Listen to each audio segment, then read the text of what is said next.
Stories travel through the river of time to stay with us, but does their meaning remain the same as it once was? Now is the time to open an old bookshelf and refresh the breath of sleeping tales. This is Folk Tales Retold. Once upon a time, there was a king who seemed to have everything in the world. His kingdom was surrounded by sturdy walls. The storehouses were filled with gold and treasures, and his subjects offered absolute loyalty. The king felt a deep satisfaction in this perfect order and control. In his kingdom, everything moved at a set time according to set rules. But in a corner of his heart, a persistent anxiety always lingered. After losing his beloved queen long ago, his love soon became control. His concern soon became surveillance. He could no longer bear to have anything or anyone slip from his grasp. I must protect them. In this cruel world, I am the only one who can protect what is precious to me. At the center of this anxiety were the beings he loved most in the world, and at the same time, the beings he wished to possess most perfectly. They were his 12 beautiful daughters. To the king, the princesses were the most radiant jewels of the kingdom. They were also living proof of his authority. He loved his daughters dearly, but his love was like that of a master for his birds in a cage. But to the princesses, the palace was a cage made of gold. Their days moved according to a fixed schedule. Even the sound of their laughter had to be controlled according to etiquette. Their free spirits were slowly suffocating. The youngest princess pricked her hand with a needle by mistake. Her teacher scolded her before offering any praise. "Your Highness, you must concentrate. A disheveled appearance damages the dignity of the royal family." Every night, after the sun had set, the king had the 12 princesses go into one large bedroom, and then he himself would lock the heavy bolt from the outside. The cold clank of the bolt echoed through the hallway. To the princesses, that sound was like the closing of a prison door. This was to ensure that no one, not even a small mouse, could get in or out. But every morning, a crack appeared in the king's perfect control. The maids discovered something strange whenever they went to wake the princesses. At the foot of their beds lay shoes that looked as if they had been danced in furiously all night. They were shoes with worn-out soles and tattered leather. The brand new, shiny shoes from the night before had turned into ragged scraps overnight. What on earth happened last night? The king, furious, interrogated his daughters, but all 12 princesses simply shrugged their shoulders with innocent faces. The first princess spoke on their behalf. "We know nothing, father. We simply slept soundly in our beds." There was no trace of a lie on their faces. Finally, unable to bear this strange mystery any longer, the king issued a proclamation to the entire country. "Whoever can watch my daughters for 3 days and 3 nights and discover their secret shall marry the princess of his choice and become my heir." This was a proposal on which the future of the kingdom rested. It was also a challenge staked on the king's pride. First, a valiant prince from a neighboring country took on the challenge. He trusted his own eyes, but he could not resist the temptation of the sweet wine offered by the first princess. "You must be tired from staying up all night, so please accept this token of our sincerity." In her words was a small, cleverly hidden dose of a sleeping herb. The result was tragic. He fell fast asleep before the night grew deep, and only in the morning did he realize his failure. The king's proclamation had one more terrifying condition attached. However, if one fails to uncover the secret within 3 days, he shall forfeit his life. The first challenger's failure was a warning to the kingdom's nobility. It was a warning that the princess's secret was no simple prank. The second challenger was an old count known for his cunning. He saw through the princess's trick and did not touch any food they offered. The first princess smiled and said, "We are disappointed that you ignore our sincerity." The count replied coldly, "My life is more precious than your highness's sincerity."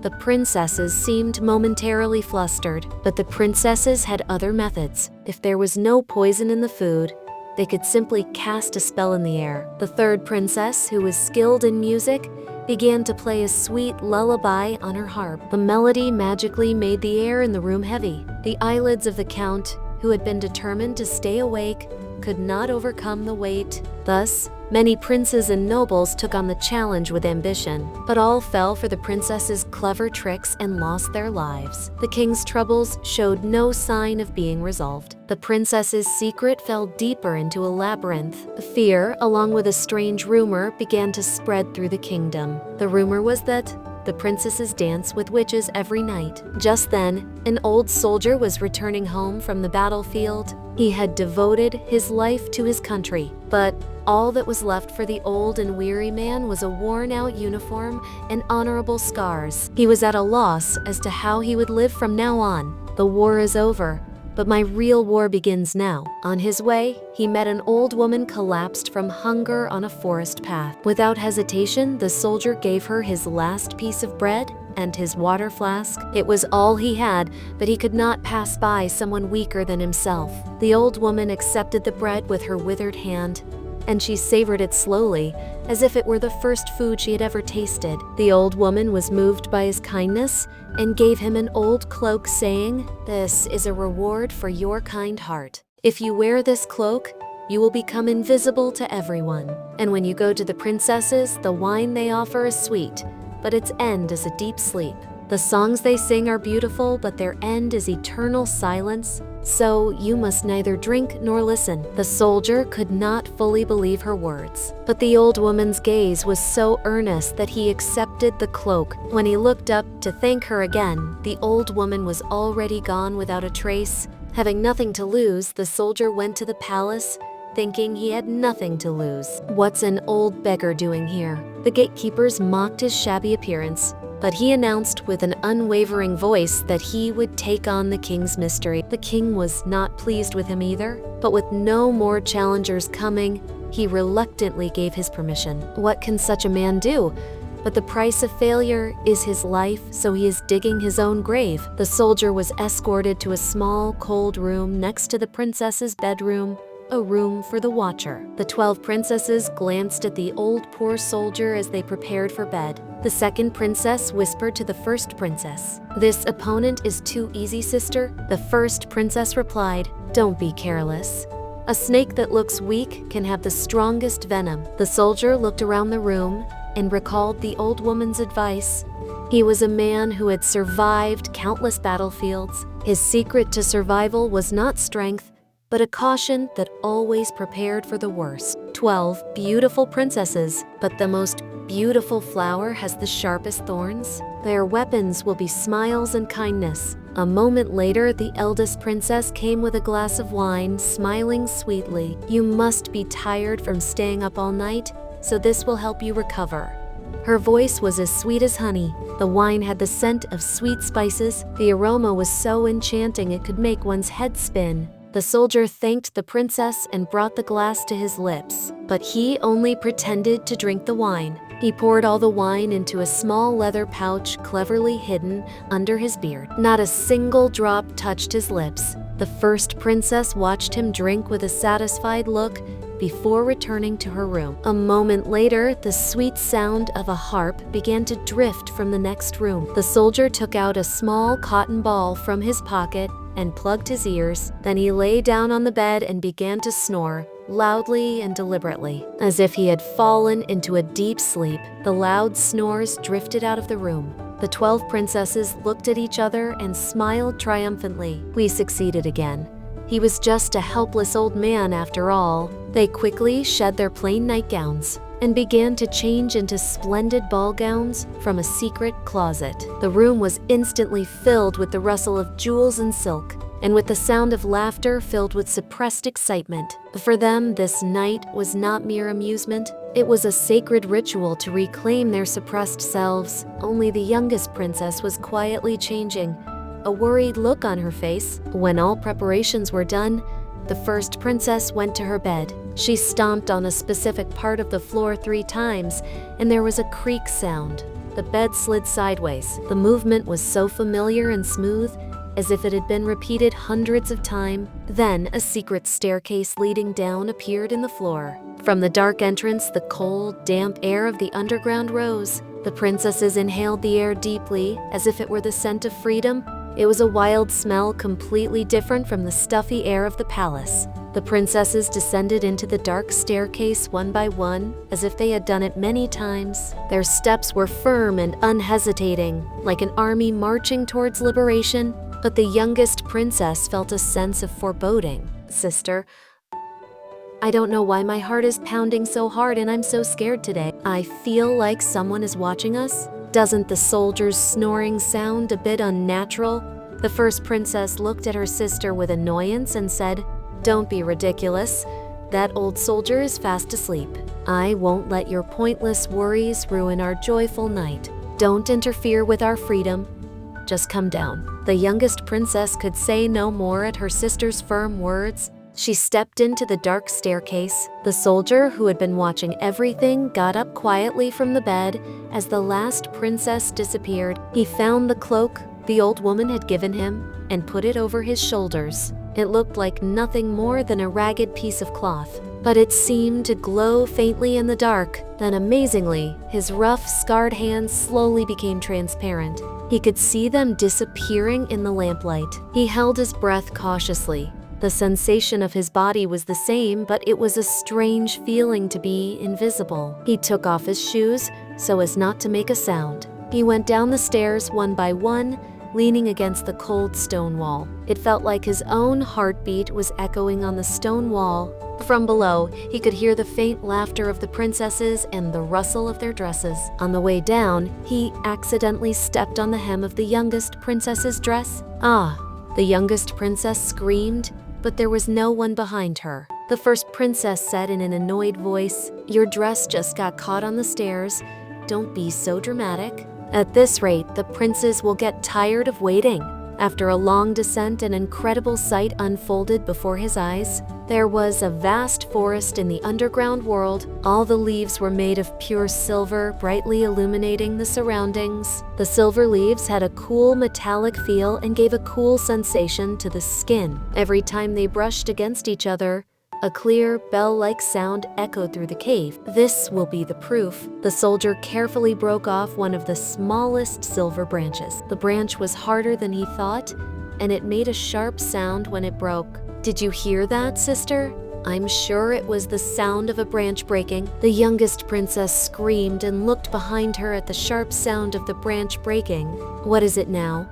"It was probably the sound of the princes welcoming us. Or maybe it's the sound of the wind in the underworld." The first princess dismissed her sister's anxiety and walked on. When they entered the second forest, this time all the leaves were made of pure gold. The golden light reflected everywhere, making it as bright as day. A warm glow filled the air. The air was filled with a sweet scent like honey. The princesses touched the golden leaves with ecstatic expressions. The soldier took a golden branch from here as well, as evidence. The youngest princess was almost in tears at the sharp sound she heard again. But the other sisters were already captivated by the spectacle before them. They paid no attention. They believed that this beautiful world existed only for them. The third forest was even more amazing. All the leaves were made of dazzling diamonds. They shone brilliantly as if thousands of candles were lit. The light was so cold and sharp that the soldier had to squint. The princesses were mesmerized by the brilliance, which was incomparable to any jewel in their jewelry boxes. He broke off a diamond branch. A loud, sharp sound, much louder than before, echoed through the entire forest. It was a sound like breaking glass. The youngest princess collapsed on the spot and burst into tears. But her sisters only urged her on as they finally saw their destination. "We're here, look." Finally, at the end of the forest, a vast underground lake appeared. On the shore were 12 small swan-shaped boats. In each boat sat a prince with a mystical air, as if not of this world. They were waiting for the princesses. Their hair shone like starlight, and their eyes were as deep as the night sky. The princesses' faces bloomed with relief and joy. They boarded their respective princes' boats with dreamy expressions. It did not matter who these princes were or where they came from. They were beings who existed solely for the princess's freedom. The soldier quickly and stealthily boarded the youngest princess's boat. The boat suddenly became heavy. It sank deep as if it would be swamped with water. The youngest princess was startled by the cold water that reached her ankles. "That's strange. Why is the boat so heavy today? It feels twice as hard to row as usual," the prince said as he rowed with difficulty. The youngest princess replied in an anxious voice, "I don't know. Maybe it's because my heart is heavy." Across the lake, a huge crystal-like castle was brightly lit. Beautiful music flowed from within the castle. Countless people were dancing the night away. That was the princess's secret ballroom. It was a more splendid and free place than any ballroom on the surface. As soon as they arrived at the castle, the princesses took the prince's hands and began to dance, as if they had been waiting. Their faces were filled with a genuine freedom and joy that could not be seen in the palace. Here, no one taught them etiquette or pointed out the sound of their laughter. Their dance was not mere amusement. It was a fierce and sad ritual of exploding their suppressed selves. They danced and danced, forgetting that their shoes were wearing out. This underground kingdom was their only escape. It was the only space where they felt alive. While everyone was lost in the dance, the soldier collected his final piece of evidence. He secretly took a small golden goblet from a table and hid it in his cloak. This would be the most certain proof that they had been here. Such happy faces. Do I really have the right to take away their freedom?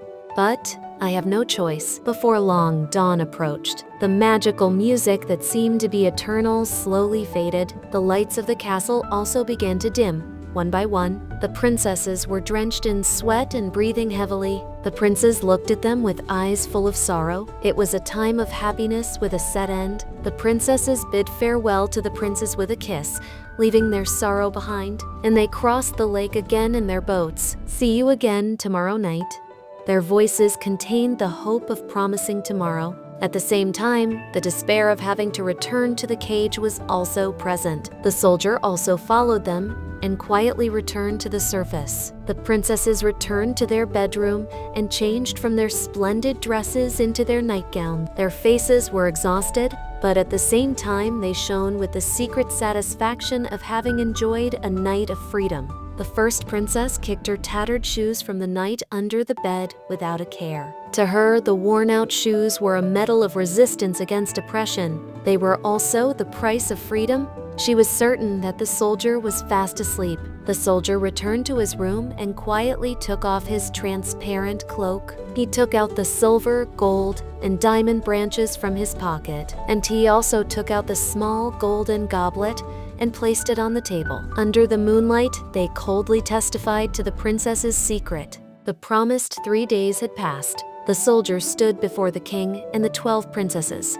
The princesses were sure that he had not discovered anything. They wore relaxed expressions. The king asked in an impatient voice, "Well, old soldier, have you discovered my daughter's secret? Or do you wish to lose your head like the others?" Instead of answering, the soldier took out the silver branch from his pocket. "Your highnesses danced in a silver forest last night." The moment they heard those words, the smiles disappeared from the princesses' faces. They began to turn pale. The first princess tried to act composed and said, "What nonsense is that, father? The old man must have seen something." The soldier then took out the golden branch, and you passed through a golden forest. When he finally took out the diamond branch, the youngest princess almost fainted and swayed. She grabbed her sister's dress. The other princesses could no longer control their expressions. And this is the final proof that the princesses attended a ball in an underground kingdom. When the soldier held out the golden goblet, the whole truth was revealed. The goblet was faintly engraved with the crest of the underground kingdom. The princesses could no longer make any excuses. The king's face turned red with an unbelievable sense of betrayal and anger. He was more hurt than by the fact that his control was not perfect. It was the fact that his daughters had deceived him and longed for a secret world. "How could you do this to me after I raised you? How could you do this to me?" After a long silence, the king spoke in a voice trembling with betrayal. "You have solved my riddle, so as promised, take one of my daughters as your wife. Although, will you choose?" All eyes turned to the soldier. The princesses bowed their heads as if awaiting a death sentence. The soldier looked at the 12 princesses for a moment. And then he quietly pointed to the first princess, who was the mastermind of all this secrecy and the most proud and defiant. She raised her head and stared straight at the soldier with eyes full of contempt and hatred. That unbroken gaze, that strength is what this kingdom needs. By taking her, the symbol of resistance, as my wife, I will make her freedom mine forever. That is the surest way to prove my victory. A grand wedding was held, and the old soldier became the heir to the kingdom. He had escaped poverty and contempt and gained everything. But in the face of the princess he took as his wife, there was no joy to be found. She simply moved as she was told, like a soulless doll. The wife he had gained as a reward for revealing her secret never opened her heart to him. Whenever the soldier prince spoke to her, she answered with cold silence. The soldier had gained power, but not true love. His victory was ultimately empty.